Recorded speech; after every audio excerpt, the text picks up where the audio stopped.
Manchester Airport into Cape Town onto a fishing vessel, the Edinburgh, and then I arrived here on the 13th of November.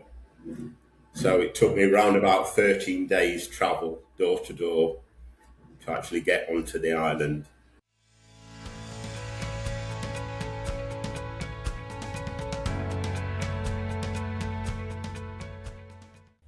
Hello and welcome to Policing TV. I'm Ian Thompson-Smith, and today I got the privilege of being with Barry Thacker, police sergeant currently for Tristan da Cunha, one of the remotest places, I believe, on Earth, British territory. And last time myself and Barry met up, Barry, you were in the Falkland Islands. I was, yes. I was the chief of the Falklands, yes. So tell us a bit about your journey, because just before we came on air, we were talking about the fact that you've done the full 6 territories in the Atlantic. So tell us a bit about that journey and how you ended up in Tristan. Okay, so I'll just do a quick recap from our last time. So I was in Derbyshire Police in the UK, 32 years. Retired as the partnership inspector there. At 50, I felt I'd still got a lot still left in me. Saw the advert for a PC down in the Falklands and thought, why not? 2-year adventure, go full circle, come back to being a PC, doing what I joined to do all those years ago. So I applied and went down to the Falklands with a PC, and within 6 months I was at the deputy chief there, the inspector. I thought to myself, why have I done this? I came down here to avoid welfare issues, budgets and all this, and then, I pick it back up again, but absolutely loved it. Loved the time there, finished my contract on the Falklands, and went to be the training inspector at Helena. They were advertising for the training inspector. So I went to Helena, delivered and trained an initial course of 8 constables there, 8 new recruits. Spent just over a year on Helena, and then the inspector on Ascension had come to the end of his time, and I was asked whether I'd go to Ascension and be the chief officer on Ascension, which obviously I said yes, enjoy the adventure. So I did just shy of 6 months on Ascension. Absolute beautiful island, but very, very hot, very hot. It's only just below, it's 7 degrees, I think, below the equator, so it's almost constant sunshine. Then the Falklands called again, so I went back down to the Falklands as the temporary chief. I did 2 years there as the temporary chief on the Falklands, and I thought, that's it, I'll retire. I've forgotten the other 2 down there. So whilst I was down there, I got sworn in the first time in the Falklands as a constable for South Georgia, which covers the South Georgia and the South Sandwich Isles. And then the second time I was down there, we had an incident on British Antarctica, which again is covered by the Falklands Police, or all Falkland Islands Police, but as separate ordinances. So again, we had to be sworn in as a constable for British Antarctica. After I'd finished the Falklands, my contract there at the Falklands, I thought, I'll retire then. I'll try and retire. How long was it? Was it 4-5 months at home? And then I saw an advert for the sergeant's role, or the only constable's role on Tristan da Cunha. And of course, I had to do it so that I got the full set. And I think we're gonna put up on the video exactly where Tristan da Cunha is, in case any of our audience was wondering, because it is quite remote. And just describe how you even get to Tristan. Okay, so yes, it is in fact the world's most remotest inhabited island. It's an active volcano with a population of around about 230 people, 7 families. It was originally populated when Napoleon was taken into exile on St Helena to stop the French trying to rescue him and using Tristan da Cunha as a staging post. A garrison was stationed here on Tristan. After Napoleon's passing away, Corporal William Glass asked his commander whether he could stay here with his wife, and he did.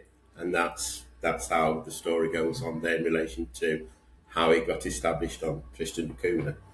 Absolutely amazing island, wonderful, but only accessible by the sea. So I arrived here in November. I set off home, I think it was about the 3rd of November, when I drove up to Manchester Airport. Manchester Airport into Cape Town onto a fishing vessel, the Edinburgh, and then I arrived here on the 13th of November. So it took me around about 13 days travel door to door to actually get onto the island. As I say, it's a fantastic island, although it is an active volcano still, but it hasn't erupted since 1961, when I believe, everybody had to evacuate and get on a boat, and then you were, yes, that sounded quite, not the sort of thing you'd want to happen. But I guess that's the sort of reason why you're there. Because 7 families? What is an average day in the life of Barry Thacker? So it's not just the police. So yes, it's good old-fashioned community policing, which I absolutely love. You've got time to talk to people. There's very little crime.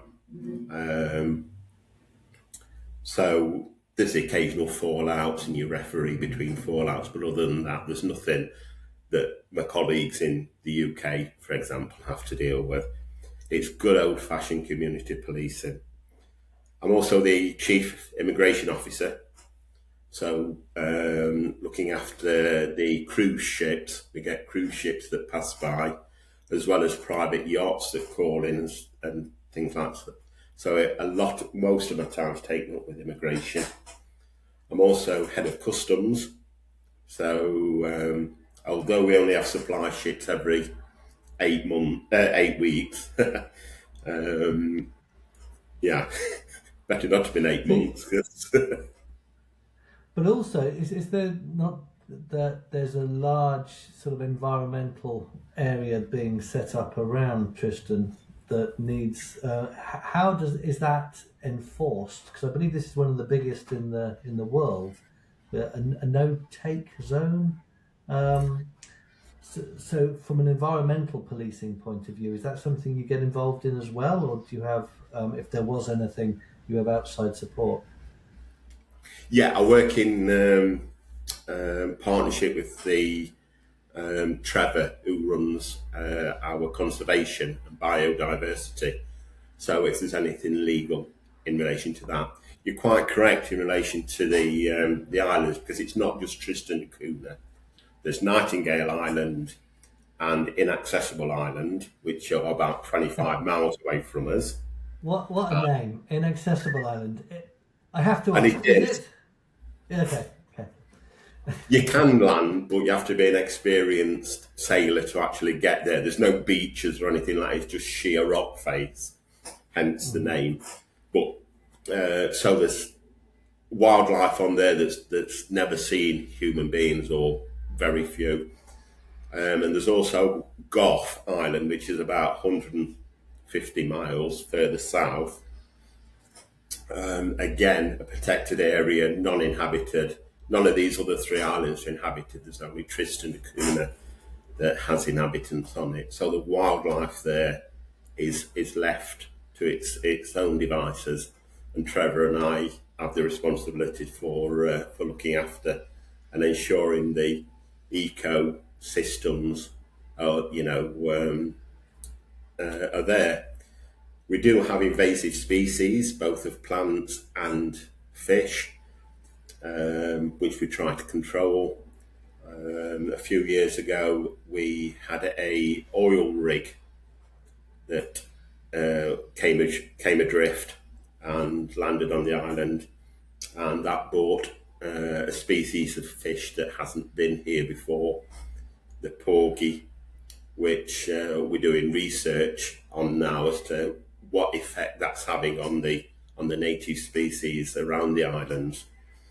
We've also had a couple of shipwrecks as well. Well, throughout the history of Tristan, there's been shipwrecks, and that's how the population have grown by various people that was shipwrecked or rescued have actually wanted to stay on the island and things like that. But we have had one in particular. Go on. Sorry. I was just going to say, no, I was just going to say, because interested on the shipwreck, but you can't actually move to Tristan, can you? For people who are looking at this, before we get onto the weather, it's impossible for somebody to move to the island unless what? I read that everybody has to agree. Yes, that's the thing. That's the nice thing about Tristan, because everyone shares everything. It's a community-based community that look after each other and care for each other. So if someone slaughtered one of their cows, everyone gets meat free. There's chickens and ducks running wild, kept by families. Eggs are free. Of course, the fish and the crayfish and lobster, that's caught and is free and shared out between the families. So yes, you can't say, yes, I want to move to Tristan da Cunha. It's a case of, like myself, for example, as a contractor, I'm here for 2 years. Should after that time, I would have to go through a series of application forms to the council and then to the people to say yes. Do we like Barry enough for him to stay here on the island and become one of us? Because what is the weather like on Tristan? In the summer, it's very nice. Beautiful blue skies. The sky at night is just absolutely amazing.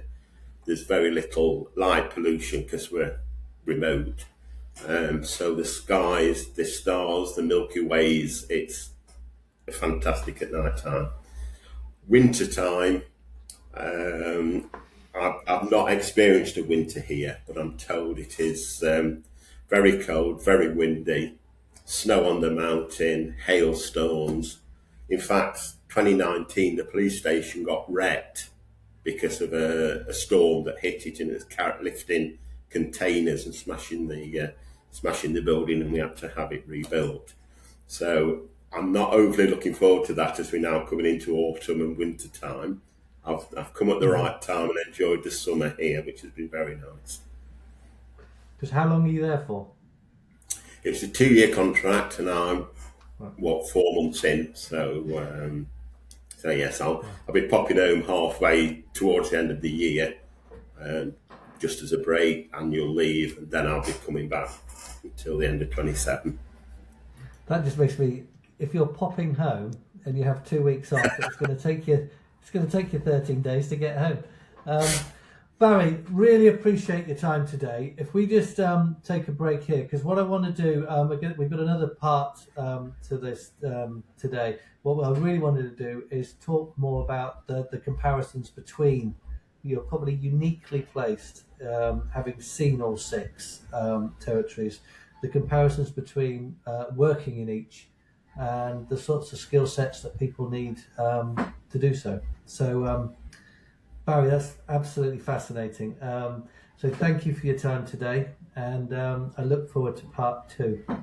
Thank you. Absolutely. Thank you.